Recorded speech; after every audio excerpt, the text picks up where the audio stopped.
Pourquoi est-ce que vous êtes ici ce soir, Virginie? Je suis venue ici ce soir dans l'espoir de me réconcilier avec mon père. Ça fait 11 ans qu'il y a eu une séparation. J'ai choisi de me séparer. Maintenant, j'aimerais bien me réconcilier avec. Pourquoi est-ce que vous êtes fâché avec votre père? Et surtout, pourquoi est-ce que vous avez décidé, il y a 11 ans, de ne plus le voir? Il y a 11 ans, j'avais 13 ans. Après un divorce assez tumultueux entre mes parents, je me sentais assez mal psychologiquement pour supporter cette séparation. J'ai donc choisi de retirer à mon père son droit de visite. C'est-à-dire que vous avez en clair, dans un divorce qu'on comprend un peu tumultueux entre votre maman et votre papa, choisi le camp de votre maman comme... Non, j'ai pas choisi le camp de maman, mais c'est pour moi. C'est moi qui ai pris la décision parce que je vivais très mal, mais vraiment très mal psychologiquement cette séparation. Et le nouveau foyer que mon père voulait me proposer. Donc j'ai... Vous avez préféré ne plus y retourner tous les 15 jours comme un enfant divorcé fait normalement. Depuis combien de temps est-ce que vous n'avez pas vu votre père, vraiment vu? Je l'ai vu l'an dernier, au mois d'août, au cours d'un repas de famille. Il est passé par hasard et on s'est vu comme ça chez ma grand-mère. Il vous a parlé? Non. Il vous a regardé? Il m'a ignoré, moi et ma fille. Et quelles ont été vos tentatives depuis 11 ans?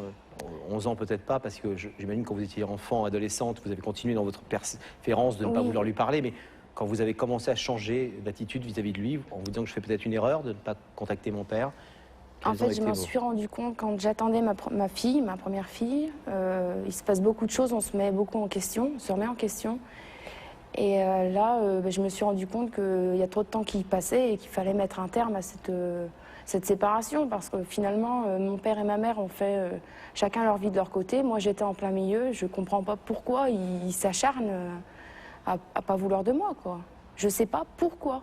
Je conçois qu'à 13 ans, c'est difficile d'entendre de la part de sa fille « je ne veux plus venir chez toi », mais... C'est dur pour un père, oui. Oui, mais il n'a pas cherché à comprendre pourquoi, et encore maintenant, je suis persuadée qu'il ne sait toujours pas pourquoi. Alors maintenant, j'ai essayé de lui téléphoner, il m'a raccroché au nez. J'ai continué, je lui ai envoyé un courrier, je lui ai déposé directement à son travail pour être sûr qu'il est en main propre avec une photo de mariage. J'ai toujours pas eu de réponse. Je l'ai revu quelques fois après encore par hasard. Ça a toujours été froid. Ensuite, ça a été un faire-part de naissance de ma fille, pas de réponse. Un faire-part de naissance de mon fils, pas de réponse. Aujourd'hui, Erwan a 9 mois, il n'a toujours pas vu son petit-fils, quoi. Mon père n'a encore pas vu son petit-fils. D'où votre démarche ce soir, Virginie? C'est mon dernier coup de poker. Je joue gros, faut avoir un petit peu le culot quand même de passer jusqu'ici, mais faut enfoncer le clou quand même. On va savoir dans quelques instants si votre papa a accepté l'invitation que nous lui avons lancée. S'il est là, est-ce que vous espérez le convaincre d'ouvrir le rideau et donc de reprendre des relations normales avec vous? J'espère pas le convaincre parce qu'il a la télé, mais le convaincre jusqu'à la fin de la vie, quoi. C'est pas une passade, c'est pas parce qu'il est devant les caméras qu'il faut qu'il accepte d'ouvrir le rideau. Parce que le but n'est pas qu'il ouvre le rideau, mais... Qu'il ouvre son cœur? Qu'il ouvre son cœur. Simplement, il faut qu'il sache que c'est la dernière tentative que je fais.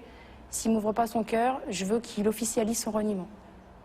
C'est-à-dire, je veux un refus de paternité, c'est clair, ça se fait chez un homme de loi, et c'est comme ça. C'est la dernière tentative. Parce que moi, dans ma tête, j'ai besoin que ça soit précis, savoir si oui ou non, savoir comment il me considère, si je suis toujours sa fille ou pas. Il faut savoir que je suis fille unique, il n'a pas d'autres enfants, et il ne peut pas me remplacer, quoi. Maintenant, je lui laisse le choix, je ne lui mets pas le couteau sous la gorge, je veux savoir pourquoi. S'il ne veut pas de moi, je veux savoir pourquoi. Virginie, nous allons savoir dans quelques instants si il a répondu à notre invitation. On va vous laisser là, et on va aller rejoindre de l'autre côté du rideau Rebecca, qui se trouve dans la loge.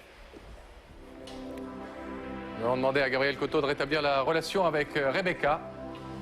Rebecca, vous nous entendez? Je vous entends très bien, je suis toujours enfermée dans la loge, mais là je suis toute seule parce qu'il n'a pas souhaité répondre à notre invitation.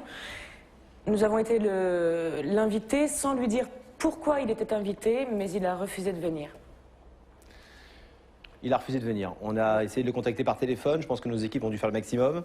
On a tout essayé et vraiment, il a préféré ne pas venir ce soir. Merci Rebecca. On va demander à la régie de rouvrir le rideau pour que nous puissions rejoindre Virginie.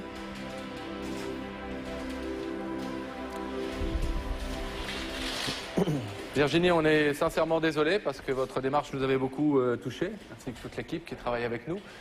Et effectivement, nous avons fait tout ce qui était en notre pouvoir pour faire venir... Vous savez que le principe de l'émission est de ne pas révéler le pourquoi du message. Néanmoins, on lui a adressé l'invitation, on lui a téléphoné également. Et surtout de respecter le choix des gens qui ne veulent pas venir. Néanmoins, sans doute, Laurent, regarde-t-il l'émission ce soir, et on peut vous proposer, si vous voulez, de lui dire ce que vous avez à lui dire. Philippe va s'approcher, notre caméraman, et vous allez pouvoir lui dire ce que vous avez envie de lui dire, peut-être ce que vous avez sur le cœur. Alors papa, tu n'as pas voulu venir ce soir. Je conçois que tu n'aies pas voulu venir. Simplement, si tu te souviens bien, je vais avoir 25 ans dans quelques jours.